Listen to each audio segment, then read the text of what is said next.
Hakika dai al'ummar jamhuriyar Nijar mata da maza, yara da manya kowa da kowa ya yi rashi a jamhuriyar Nijar wanda a yanzu haka dai lamarin Baba Tanja Muhammadu sai dai addu'a da fatan Ilahu Jalla mai duka ya sa aljannatul firdaus ce makomarsa domin an yi rashin mazan fama masu kishi da kuma kyautata alaƙar su zuwa ga Allah da san hidimtawa al'ummar jamhuriyar Nijar.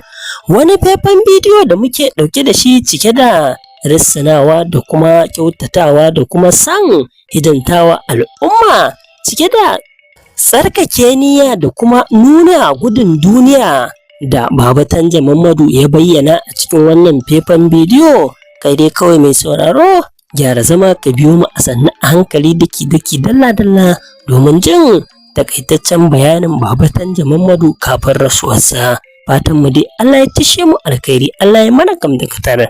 Mai sauraro danna mana alamar subscribe sannan ka danna mana alamar ƙararrawa domin ci gaba da kasancewa tare da mu a kodayaushe. Mun gode, ai sauraro lafiya. Ni Muhammadu in ban bai ma ƙasa ba, ban na so na ƙasa don tsoron Allah, don kunyan al'umma, kuɗin nan, don kunyan bayyayuwa, don hankalin kowa ya kwanta. Muhammadu tarwu babu shi a gidansa, a gindin gadonsa, a bankin waje, kuma a bincika duk a duniya in ina da taro a waje na ba su je su ɗauka. Ko ina da taro irin wanda yake da dauda, Allahu akbar, na maida ma ƙasa shi kenan. Daman an zo duniya a bautata ma Allah, ya baka shugabancin ƙasa, ka bautata musu don gobe Allah ya biya ka. Wai wato ni hankali na can ne, duniya kalilan ne, arziki ba komi bane, dauda ne. Gobe abin da nake nema wajen Allah yawa gare shi, to dole in bautata ma yan ƙasa don Allah ya biya ni gobe. Kawai shine abin da nake yi, kuma Allah shi ya sani. To sai dai mu ce Allahu akbar, Allahu akbar kabira. Allah ya ji kan Baba Tanja Muhammadu wanda yake bayani ne bayan fitowarsa daga gidan kaso. Bayani ne da yake wa 'yan jarida inda yake tabbatar da al'umma cewar ko sisin kwabo bai taba ba na al'ummar jamhuriyar Nijar, kuma babu wani abu da ya zo duniya in ba ya bauta wa Allah ba. Idan kuma ya samu mulki ya kyautata wa al'umma, wannan shine fatansa. To a bangare guda kuma mu koma kan tarihin Baba Tanja a takaice. Baba Tanja Muhammadu ya mulki jamhuriyar Nijar daga watan Disambar shekarar 1999 zuwa Fabrairun 2010. Tsohon shugaban jamhuriyar Nijar ɗin Baba Tanja Muhammadu ya rasu ranar Talata yana da shekara 82 akalla a takaice. Tsohon shugaban ya mutu ne a Yamai, babban birnin ƙasar jamhuriyar Nijar. Baba Tanja kamar yadda 'yan Nijar ke kiransa, suna kiransa da Baba Tanja saboda tsabar girmamawa da mutuntawa.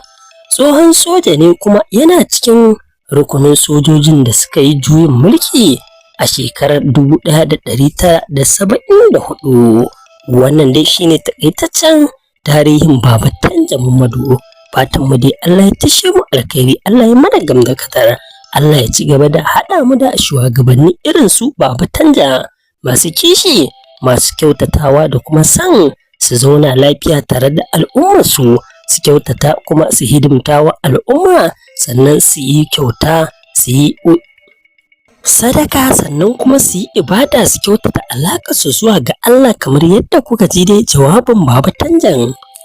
A cikin bayanansa dai ya ce, ni Mamman, ni Muhammadu, ni ban bawa ƙasa komai ba, ba zan saci na ƙasa ba. A bincika duk duniya idan inda na ɗauki taro da bar muku, babu wanda nake tunanin za a samu inda na ɗauki taro ko sisi.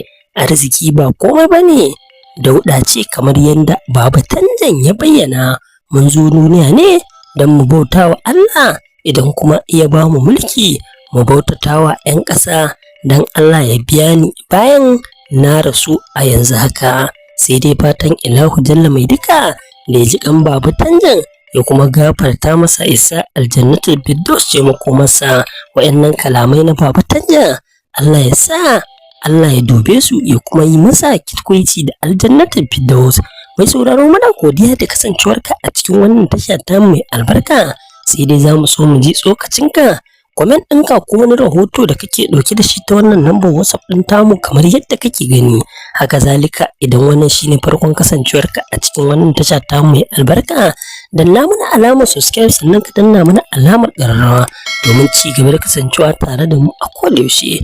Mun gode, bisalam, a huta lafiya daga tashar Hausar mu TV. Sai mun ji daga gare ka.